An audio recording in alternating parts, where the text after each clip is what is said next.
Lo que primero queremos saber es su análisis de qué fue lo que pasó, sobre todo en estos últimos momentos de la sesión. ¿Cuál es su evaluación? Nosotros pudimos observar constantemente, incluso que se empezó a expresar entre las PASO y la General cuando pensaban hacerse y quedarse con la presidencia de la Cámara de Diputados, es que les pegó muy mal haber ganado una elección de medio término y la están confundiendo con una elección ejecutiva. Esto no quiere decir que no haya que debatir, que no se los haya escuchado. A mí me cuesta entender que se esgriman esos argumentos, porque por ejemplo hubo, y ustedes lo sabrán, en los últimos 10 días, en los medios de comunicación, digamos, socios políticos de la oposición, en una gran campaña por la Intendenta de La Rioja, y lo que necesitaba la Intendenta de La Rioja en principio también estaba en el presupuesto, y así se fueron sumando un montón de cuestiones al presupuesto para poder obtener, digamos, la cantidad de votos necesarios. Bueno, pero después entraron en una carrera entre ellos mismos, que por ahí la sociedad no sabe, por este bloqueo informativo que hay, por este desequilibrio comunicacional que juega en favor de ellos y que los ensoberbia mucho, cuando uno sabe que le van a decir, como les pasa a ellos en todos los estudios de televisión, que le van a decir que sí, genera mucha mediocridad eso. Y sinceramente lo que observamos hoy fue una competencia entre quién se ponía más rojo a la hora de gritar, porque la sociedad, por ejemplo, no sabe que están sin jefe de interbloque, lo cual dificulta mucho la tarea legislativa. Usted imagínese que hay cuestiones muy menores por ahí para la sociedad que no tienen por qué conocerla, como tarea parlamentaria, donde vienen más de 8 o 10 personas, cada una se identifica como un jefe de bloque, uno de 3 personas, o uno con un monobloque que es soledad y ajuste, y así andamos por todo este tipo de cosas con las que tenemos que lidiar constantemente, y eso se expresó. Hay gente de la fuerza, digamos, opositora que no se mira a la cara cuando tenemos reuniones. Entonces creo que hay una situación que, aparte, al resolverse, creo, en el día de la fecha, la convención radical, juegan a ver quién es el más duro y se olvidaron del país, ¿no? O sea, bueno, habrá presidente de la Unión Cívica Radical, pero lo que los argentinos y las argentinas no tenemos es presupuesto. Un presupuesto que tenía, por ejemplo, la actualización por RIPTE y ley, que fue lo que hicimos el año pasado desde el bloque del Frente de Todos, de ganancias, por ejemplo, para los trabajadores para subir el mínimo imponible. Entonces, todo este tipo de cosas que vimos, bueno, fue una competencia entre ellos, a ver quién gritaba más. Me llamó la atención de un diputado que decía que no había diálogo, y yo había estado dialogando con él a las 12 de la noche a ver si se podían abstener y de esa manera vehiculizar, digamos, la aprobación del presupuesto, un presupuesto que obviamente, a mi entender, no es el presupuesto que todos queremos, pero es el presupuesto también que podemos, un presupuesto que, a mi entender, sí tiene un gran error, pero es el error que no le interesaba a la oposición, que es que no está incluido el acuerdo vigente con el Fondo Monetario Internacional. A los argentinos y las argentinas no hay que mentirles y hay que decirles la verdad. Hay un acuerdo vigente con el Fondo Monetario Internacional que firmó Mauricio Macri, que muchos de los integrantes que están en esta bancada, que llama poderosamente la atención, porque no estamos hablando de gente novata o inexperta. En el bloque de la oposición, por ejemplo, está Julio Cobos, quien fue vicepresidente, quien como vicepresidente desempató en la 125, pero también en el 82% vital y móvil para los jubilados, y cuando empezó el gobierno de Macri se olvidó de hacer la propuesta y se cayó y no hizo nada. Hay un ex ministro del Interior como Rogelio Frigerio que se encargó de endeudar todas las provincias argentinas en dólares, mientras la ciudad de Buenos Aires se desendeudaba en dólares y especificaba su deuda. Hay un ex presidente de esta Cámara como Emilio Monzó, que yo me acuerdo, aparte, Emilio lo sabe muy bien, lo del diálogo. Recuerda que a nosotros Cambiemos nos sacó una oficina en el principio, ya por el 2016, cuestiones menores. Pero que nosotros siempre pusimos la otra mejilla y fuimos avanzando, y con un bloque muy chiquitito construimos una gran victoria en el 2019. Está la ex gobernadora Vidal, que perdió por 20 puntos en la provincia de Buenos Aires y se mudó de candidata a la ciudad de Buenos Aires porque no le daba electoralmente para la provincia. Está Diego Santilli, que llama poderosamente la atención lo de Diego Santilli también, el comportamiento que tuvo, un ex vicejefe de la ciudad hasta hace días, gente con experiencia que sabe lo que significa tener un presupuesto o no. Y es larga la lista de gente que ha tenido cargos muy relevantes en la sociedad argentina para que tuvieran este comportamiento patoteril, que no tenía razón de ser, y que la verdad que una vez que habíamos acordado pasar a comisión por pedido del presidente Alberto Fernández a una sesión que Martín Guzmán nos pidió que convocáramos para este jueves, bueno, Nosotros lo que hicimos fue escuchar la palabra del presidente y yo como jefe de bloque interpretarla y también el presidente de la Cámara y hubo un cúmulo de agresiones mientras teníamos que votar el regreso a comisiones para seguir discutiendo, porque teníamos la vocación y empezaron con una catarata de discursos que aparte, imagínese, al ser tanta gente hablaban como jefes de bloque, no se ponían de acuerdo entre ellos, se peleaban. A mí mucho no me llama la atención tampoco, ¿no? Porque así gobernaron también. Me da cierta pena a mí sí el radicalismo, porque tuvo la ñata contra el vidrio durante el gobierno de Macri y hace estos papelones ahora. Bueno, ahora elegirá presidente y veremos cómo le va, pero realmente uno siempre ha estimulado el diálogo, nunca brotó de mí un insulto hacia ellos, y lo que uno hizo cuando le tocó intervenir la palabra fue describir los cargos que habían ocupado importantes dirigentes políticos de la oposición y describir también que ellos eran los que habían endeudado a la Argentina en 44.000 millones de dólares y eso ellos lo toman como un agravio. Si ellos lo toman como un agravio, eso imagínense cómo lo toma mucha gente que no pudo ni decidir, porque eso ni pasó por el Congreso. Entonces creo que realmente lo que siguió hoy es bochornoso, quisieron aplicar un número que votó la sociedad, eso es cierto. Yo recuerdo que Cristina en Tecnópolis lo dijo muy bien, no se olviden que son aquellos que nos dejaron sin presupuesto en el 2010 y lo volvieron a hacer ahora, y sería bueno revisar desde el 83 a la fecha cuántas veces un gobierno pasó por este tipo de situaciones, ¿no? Diputado, usted recién viene hacía cita de lo que había ocurrido durante su discurso de cierre allí en el Congreso de la Nación.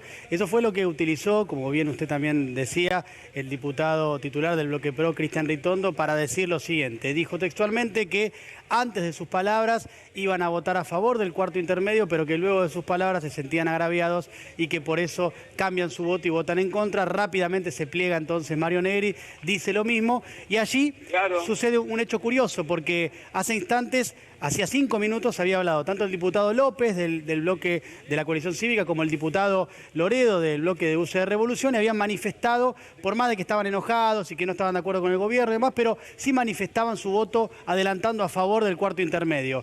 ¿Cree que efectivamente fueron sus palabras las que generaron este voto que se da vuelta, o cree que lo tenían acordado de antemano y estaban esperando que usted hablara simplemente para utilizarlo como excusa? Uno tenía que hablar porque el nivel de agresividad que venían descargando sobre la bancada oficialista era muy grande. Y la verdad que tenían que fundamentar el sí o no y decían barbaridades. Y lo único que uno hizo fue recordarles que ellos tienen una responsabilidad institucional. Yo sé que no la tuvieron cuando fueron gobierno, por eso gobernaron como gobernaron. A ver, si yo con quinto año terminado me di cuenta, cuando votaron fondos buitres que terminamos en el Fondo Monetario Internacional, imagínense gente como Rogelio Frigerio que ha dirigido bancos. Esto fue diseñado y programado y lo llevaron adelante. No son tontos. Saben muy bien lo que hacen. Bueno, después tiene una pelea de egos y vanidades que fue la que la Argentina pudo vivir durante el 16 y el 19 y que terminó como terminó. A ver, nosotros no somos aquí los irracionales. Los irracionales son los que le pidieron 44.000 millones de dólares al fondo. Nosotros somos los que le pagamos al Fondo Monetario Internacional. Y cuando digo nosotros, lo digo como vehículo, que el gobierno puso en valor el sacrificio de trabajadoras, trabajadores, comerciantes, dueños de pyme, industriales, dueños de medios, cuando en diciembre del 2005 canceló una deuda de 10.000 millones de dólares que ni siquiera había generado.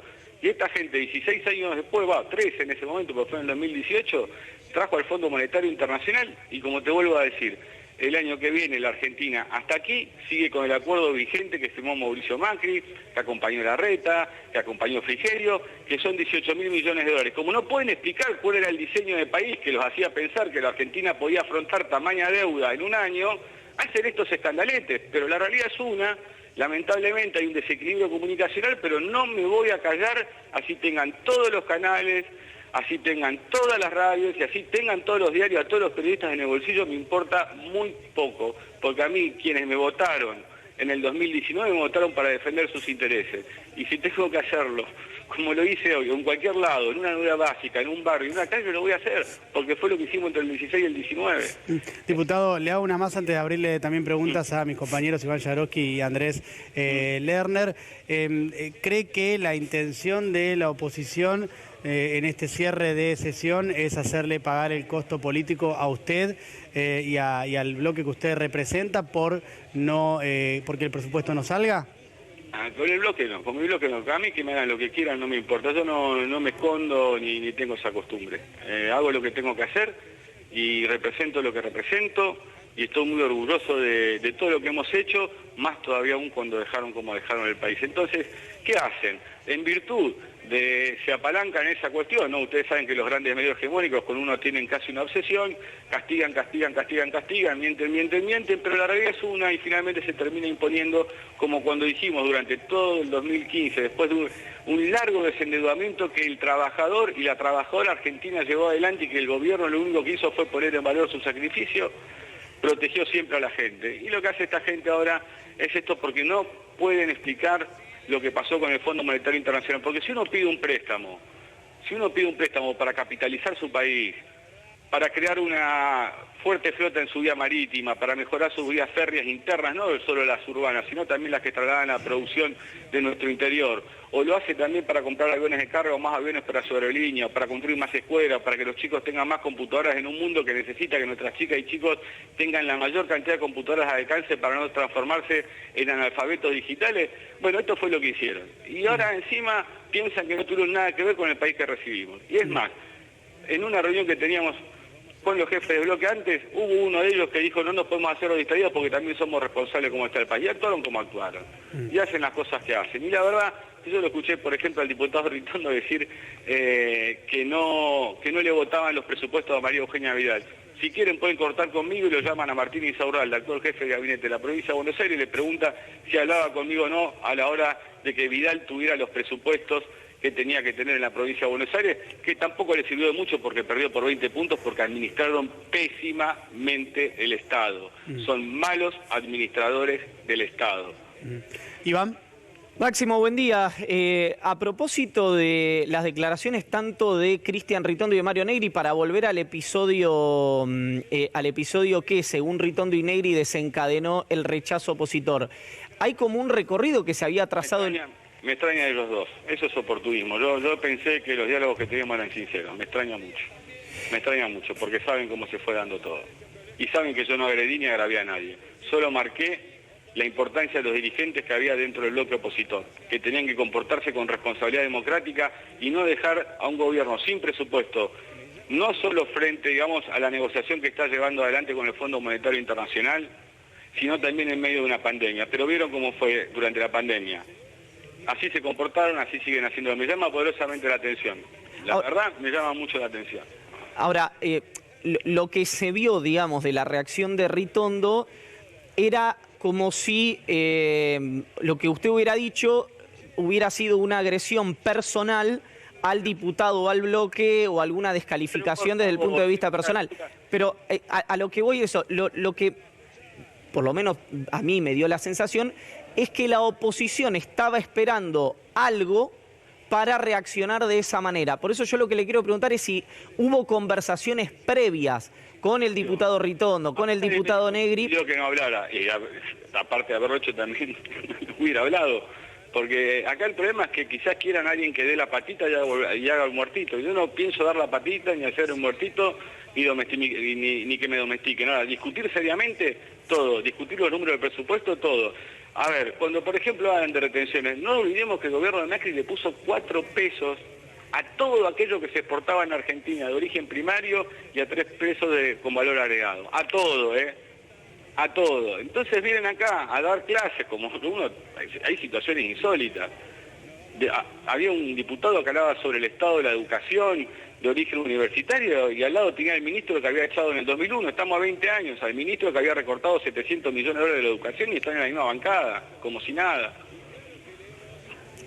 Ahora, insisto con este tema, ¿hubo conversaciones previas con ellos para el cuarto intermedio, para ver cómo se resolvía esta situación? Siempre.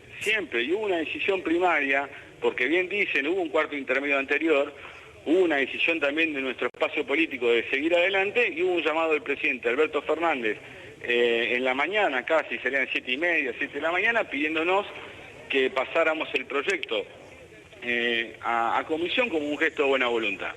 Y ahí empezaron los problemas entre ellos, los gritos se escuchaban en el lugar donde estábamos nosotros, donde lo discutían. Gritos, empujones, bueno, de todo un poco hubo. Entonces creo que bueno, solo gozan de protección mediática, pero carecen de responsabilidad. Y la verdad que me da mucha pena, aparte que se utilice y se aproveche, ¿no?, esa estigmatización mediática. Pensé que eran dirigentes mucho más territoriales, más representativos, pero bueno, es lo que se vio hoy y lamentablemente sucede esto, pero la verdad que agresiones personales a mí que me hagan no me interesa. A mí lo que me interesaba era que tuviéramos un presupuesto. Pero, Máximo, parte de punta a punta, pero entiende la realidad que tiene el país. Ahora, pedir el presupuesto que podríamos haber tenido en 2016, cuando la Argentina estaba desendeudada, había crecido 3.1 según el INDEC de Todesca, a quienes ellos habían puesto al frente del INDEC, que Duhovne y toda el ala económica elogiaba que lo único que quizás que podían rescatar era el desendeudamiento que había tenido el país. O sea, la verdad, a mí me cuesta mucho entender. A mí me cuesta muchísimo entender este tipo de cosas. La irresponsabilidad, y por eso hice ese y quise describir la importancia de los diputados que había acá cuando fueron parte de los ejecutivos. Cobos vicepresidente, Vidal gobernadora, Frigerio ministro de Interior, Monzó presidente de la Cámara. Es el Monzó de los fondos buitres también, ¿eh? Diputado, buenos días. Es el mismo Monzó que aparte Macri le decía que no tenía que haber escuchado tanto a él y a Frigerio, pero bueno, ahora Monzó y Frigerio lo escuchan mucho a Macri y esto termina así. Diputado, buenos días. Justamente sobre la cuestión económica, ¿cree que también hay una intención de la oposición de sembrar mayor incertidumbre y agravar la cuestión económica que ya sabemos que es compleja para la Argentina? Mira, a mí el ministro Guzmán me contó hace 30, 40 días que hubo, que suele ser miembro informante de los temas económicos en Juntos por el Cambio, que había ido a Estados Unidos, había ido a juntar con el fondo, a hablar pésimamente de las posibilidades de Argentina. Esto me lo contó a mí el ministro Guzmán. Lo pueden llamar y preguntárselo. Incluso me pidió que hablara con él. Yo dije, ni pienso hablar, alguien que va a hablar mal del país afuera, para ver si pueden hacer una zancadilla al país. Yo de estas cosas no soy parte de esas cosas. Me puedo equivocar como cualquiera, me he equivocado mucho en mi vida, pero nunca juego en contra de la gente, nunca. Otro punto, ahora lo que sigue es obviamente prorrogar el presupuesto como sucedió en el año 2009 al año 2010. Del 2010 al 2011. Del 2010 al 2011, perdón, y eso me imagino que deja también en una situación compleja a las provincias. Ayer veía expresiones de distintos gobernadores diciendo que, bueno, también en realidad en ese proyecto de presupuesto estaban las obras que cada provincia necesita financiar con fondos de la nación, ¿no? Las obras que quisiéramos que fueran más, pero son muchas igual. La inversión en educación que quisiéramos más y que esté en el 6%, pero se dificulta mucho por el nivel de endeudamiento que tiene la Argentina. Obviamente que no era el presupuesto deseado y perfecto. Ustedes me conocen y saben cuáles son mis opiniones. Ni siquiera fueron capaces de elogiar en ningún momento que el presupuesto anterior, en donde Guzmán había dicho que el déficit era de 4,5 puntos, quizás esté en el orden de los 3 puntos, 3.1, 2.9, o sea que hubo menos déficit del programado en Argentina este año. A pesar de eso, a contrario de lo que dicen, la inflación se mantuvo. Son situaciones que muchas veces cuando uno las quiere discutir ponen cara como si, bueno, yo acá no sé, y siguen con un libreto muy aprendido. No importa, no se escucha, hay una decisión tomada, la respeto porque esto es la democracia también y tienen todo el derecho de expresar la representación que le dio la sociedad, como la sociedad le dio el gobierno a Macri en el 2015 y chocó el país. Y bueno, la sociedad volvió a confiar en ellos y bueno, hacen este tipo de cosas. Bueno, es evidente que también la sociedad está muy obturada en la información que recibe. Diputado Máximo Kirchner, gracias por el contacto. No, para nada, cuídense mucho y buen fin de año. Igualmente, muchas gracias.